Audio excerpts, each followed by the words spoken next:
पुढचा प्रश्न कशा प्रकारचा असतो? Solving riddles with given clues. आता आपल्याला रिडल्स म्हणजे तुम्हाला अशा प्रकारचा प्रश्न दिला जाईल, अशा प्रकारच्या शब्दामधून तुम्हाला विचारला जाईल की मी कोण. या ठिकाणी आपण काही उदाहरणं घेतलेली आहेत. आता इथे लक्ष द्या. पहिला प्रश्न कशा प्रकारचा असू शकतो?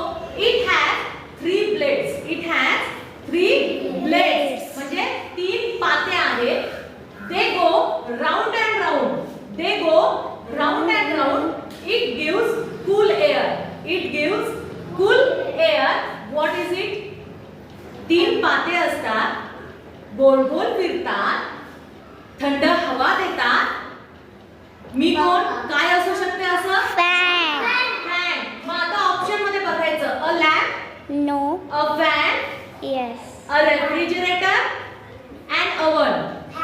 काय असू शकते उत्तर? A fan. म्हणजे किती नंबरच्या ऑप्शनला तुम्ही गोल करणार? 2. Very good. ओके, पुढचा प्रश्न आपण बघूया.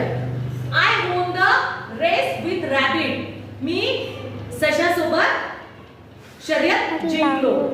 I can live on land as well as in water. मी जमिनीवरती पण राहतो आणि पाण्यामध्ये सुद्धा. Who M I? मी कोण? सांगा बरं, कोण आहे तो? Tortoise. सशासोबत? टॉर्टोइज.